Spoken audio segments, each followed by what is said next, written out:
종뿐 아니라 모든 일본종의 고리엔 2마리 용이 있고 우리나라 종에서 볼 수 있는 원통은 없다.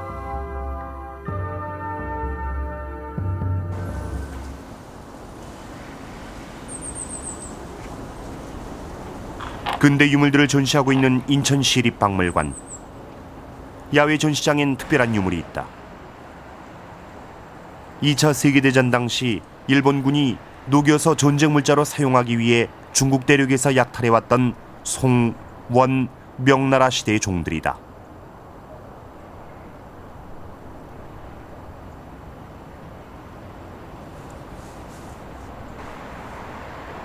일본 종과 마찬가지로 2마리 용이 좌우 대칭 형태로 자리 잡고 있다. 역시 원통은 없다. 왜 우리나라 종에만 불안정하게 1마리 용과 원통이 있을까? 절묘한 주형이고요. 그런 형태는 우리만 가지고 있는 독특한 특징이기 때문에 그게 주목되는 요소입니다. 그러한 용류는 신라종부터 고려종으로 또 고려 전기 후기를 거쳐서 조선까지 쭉 이어지고 있죠. 그렇기 때문에 그런 독창성을 고려해서 이제 우리 종은 소위 코리안벨이라고 하는 그런 학명까지 얻게 됐고요. 그런 이 양식은 세계에서도 유일한 그런 조형으로 주목받고 있는 그런 요소입니다. 코리안 벨, 그 기이한 형상 때문에 학명까지 가지게 된 우리나라 종. 원통의 내부는 비어 있다. 그래서 음통, 즉 소리가 빠져나가는 구멍 역할을 한다고 알려져 왔다. 실제로 성덕대왕 신종의 내부를 살펴보면 구멍 하나가 바깥의 원통과 연결돼 있는 것을 볼 수 있다.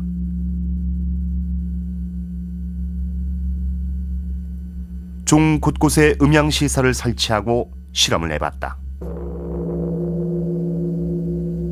원통으로 300Hz의 고주파가 빠르게 빠진다. 타격 시 발생하는 주요 음파는 64Hz와 168Hz인데 음통은 300Hz 이상 고음만 밖으로 방출시킬 뿐이다.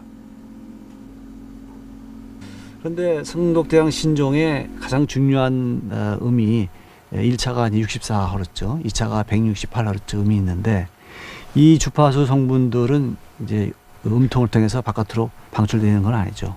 이것이 과연 청중이 들었을 때 그 소리에 영향을 미치느냐 하는 거는 이 전체 몸통에서 나오는 그 소리의 파워가 워낙 크다 보니까 면적이 한 1000분의 1 정도밖에 안 되거든요. 음통의 면적이, 전체 면적이. 그러다 보니까 그 음량 파워는 아주 미미하다. 그래서 결과적으로 종 소리에 큰 영향을 미치지는 않을 것이다. 음통으로서의 기능은 거의 없다는 의미다. 중국종을 보면 더욱 음통 기능론에 의문이 생긴다. 구멍 하나면 된다. 심지어 이 중국종은 어깨 부분에 구멍을 뚫어 이를 대신한다. 일본종을 보면 더욱 명확해진다. 구멍이 아예 없다.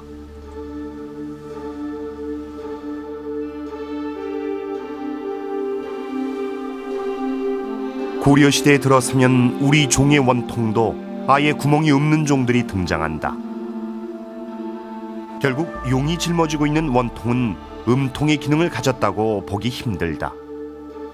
그렇다면 만들기 복잡한 1마리 용과 둥근 통은 무슨 의미일까?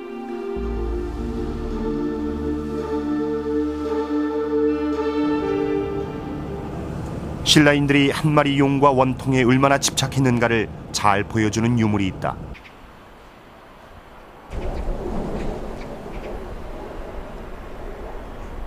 신라시대 말에 새겨진 귀중한 암각 관점이 그것이다. 스님이 종각에서 타종하는 모습을 암벽에 세밀히 새겨놨다.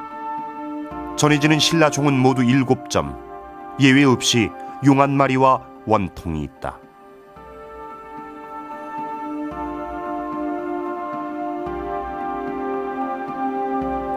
역시 원통을 짊어진 1마리 용이다.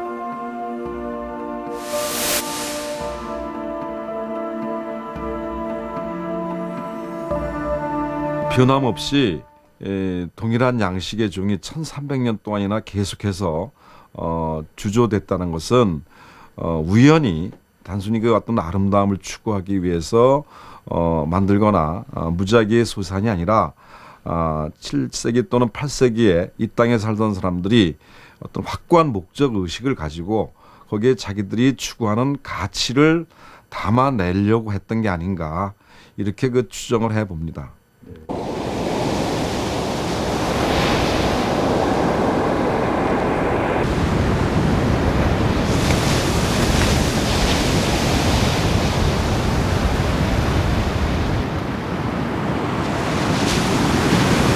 이곳은 죽어서 동해의 용왕이 되었다는 문무왕의 묘 대왕암 앞입니다. 성덕대왕 신종을 만들기 시작한 경덕왕. 경덕왕 때는 신라의 불교 예술이 절정에 달했던 시기였습니다. 세계에서 가장 아름다운 종을 만들었던 신라인들. 그런데 왜 그들은 종의 머리 부분만은 고집스럽게도 복잡하고도 어렵게 만들었던 걸까요? 이런 특이한 형상으로 인해서 세상에는 신라종과 비신라종이 있을 뿐이라는 평가마저 있었을 정도입니다.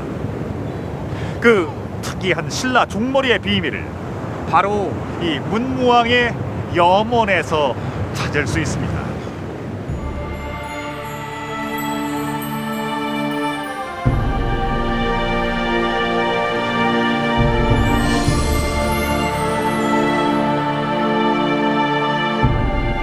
남아있는 우리 종은 모두 700년대 이후 제작된 종이지만 700년대 이전에도 종이 있었음을 고구려 벽화 속에서 볼 수 있다.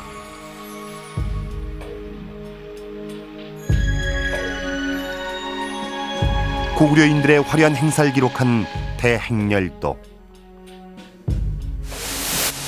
행렬의 중앙에 악대가 보이고 종을 치는 장면도 보인다. 그런데 고리가 좌우대칭의 쌍고리 형식이다.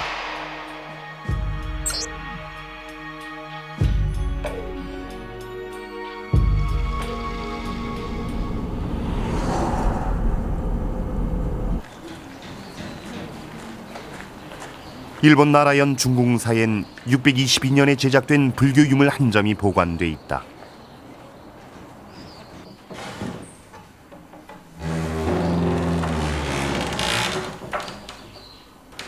슈오토쿠 태자가 죽자 극락왕성하기를 기원하며 태자 비의 발원으로 제작된 자수 그림이다.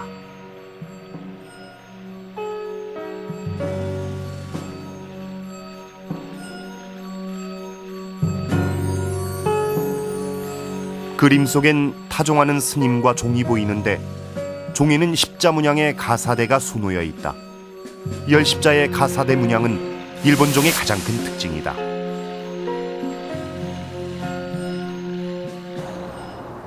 여기서 타종 장면을 유심히 보자. 먼저 한국식 타종이다.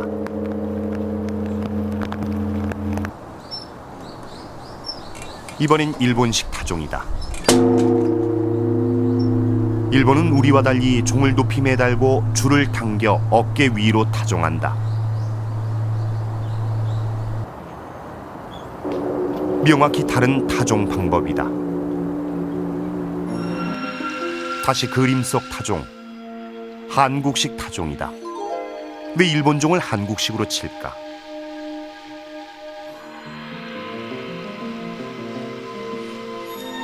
슈오토쿠 태자의 전기에 해당하는 상궁 성덕법왕 제설에는 천수궁 만다라 수장의 밑그림을 그린 사람들 이름이 있다.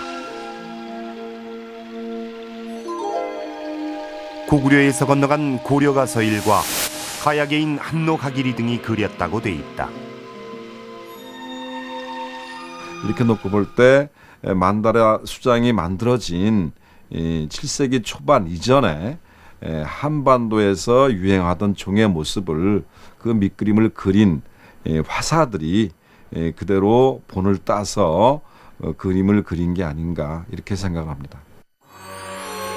700년대 이전엔 한일 양국의 종이 비슷했다는 뜻이다.